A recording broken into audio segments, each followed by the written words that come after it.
Let us learn English. Hello students, how are you? I think you must have learnt all the tenses from my previous videos, and today I am going to discuss simple future tense. बहुत ज़रूरी है simple future tense because it is going to decide our future. So let us see what is the rule of simple future tense. Subject plus will shall plus V1 plus object. यहाँ भी हम V1 लगा रहे हैं. अब देखिए will shall पंगा है. कैसे पंगा है? बिल्कुल पंगा नहीं है. यस, अगर सब्जेक्ट है हमारा आई वी और फर्स्ट पर्सन तो हम लगाएंगे shall. देखिए ये गया shall, ये shall लग गया. और अगर he she it you they second person या थर्ड पर्सन कुछ भी है तो मतलब यहाँ तो इतनी सारी चीजें हैं, लेकिन ये देखो यहाँ पे बस आई हुई है. आई हुई के साथ में शैल लगेगा, बाकी सब के साथ में लगेगा विल. और वैसे भी अगर मुझे अपने डिजायर बतानी है तो मैं विल लगा सकती हूँ बड़े आराम से आई के साथ में, तो कोई टेंशन की बात नहीं है. तो रूल कहता है कि आई और वी के साथ में शैल लगाओ, और ये हमारा ट्रेडिशनल मेथड भी है. आजकल हर चीज के साथ में आई वी यू दे सब के साथ में विल लगा देते हैं.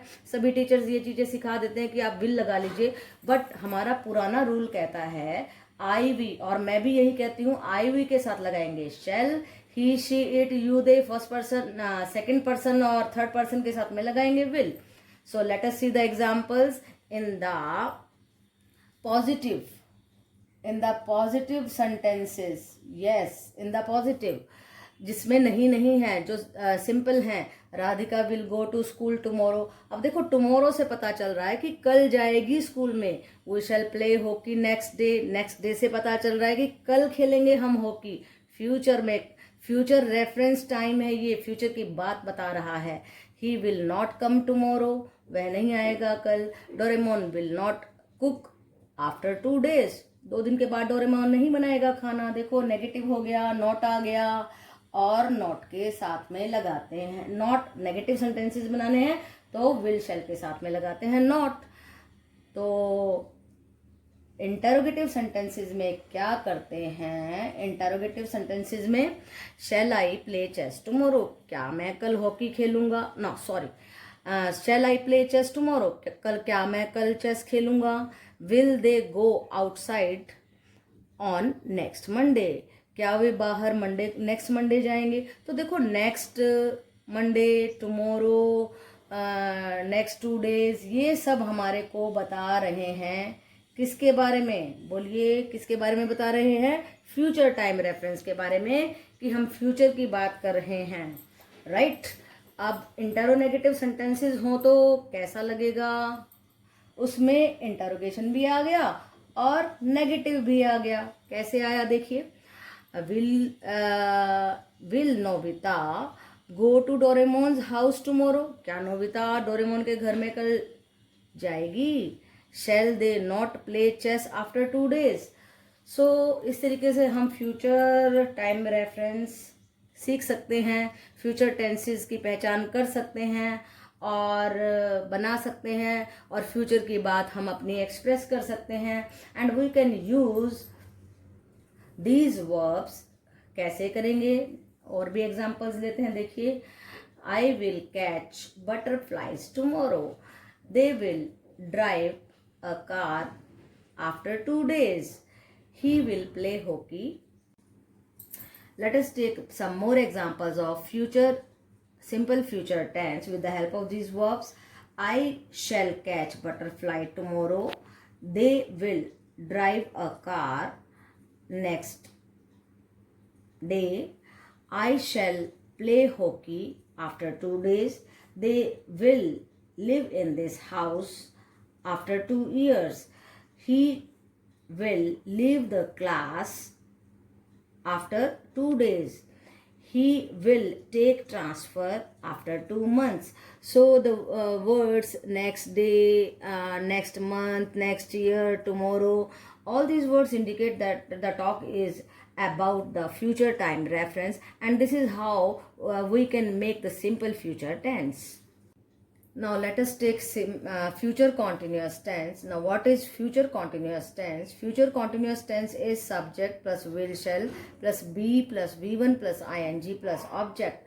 वैसे ही फर्स्ट पर्सन के साथ आई हुई के साथ में shall लगाएंगे, और सेकंड पर्सन और थर्ड पर्सन जो कि होते हैं हमारे, थर्ड पर्सन तो होता है ही शी इट दे, सेकंड होता है यू यूअर यू, तो इन सब के साथ में विल लगाएंगे। तो देखो पॉजिटिव में हमें जो बिना नहीं के सेंटेंसेस हैं उनमें पॉजिटिव में कैसे बनाना है, Ram will be playing hockey on this time tomorrow. Will आ गया है, देखिए बी आ गया है, V1 प्लस ING आ गया है, तो हमारा सेंटेंस बन गया Ram will be playing hockey on this time tomorrow. Ranjana will be cooking food on this time after 2 days। And in the negative sentences we use will shall plus not. will shall plus not in the negative sentences। will shall plus not लगता है, तो देखिए we shall not be dancing at 7 PM tomorrow, कि हम कल dance नहीं कर रहे होंगे at 7 PM। I shall not be teaching at 11 AM tomorrow। in the interrogative sentences will जो है पहले आ जाएगा सब्जेक्ट से, will I be dancing on this time tomorrow. And interrogative में क्या होगा, will they not be going to market after 2 days। And with the help of these verbs we can have some more examples of the future continuous tense। enjoy, जैसे enjoy का example लेते हैं, he will be enjoying the snowfall in January। make का example लेते हैं, he will be making carpets in the month of March। miss का example लेते हैं, तो miss का example ले सकते हैं, I shall be missing their company tomorrow। and they will be celebrating their birthday after a year। he will be working in the office after 2 days। they shall be traveling in the car after a month। they will be hoisting the flag next year on the 15th August। so we can make many examples with the help of these verbs। so this was our future continuous tense।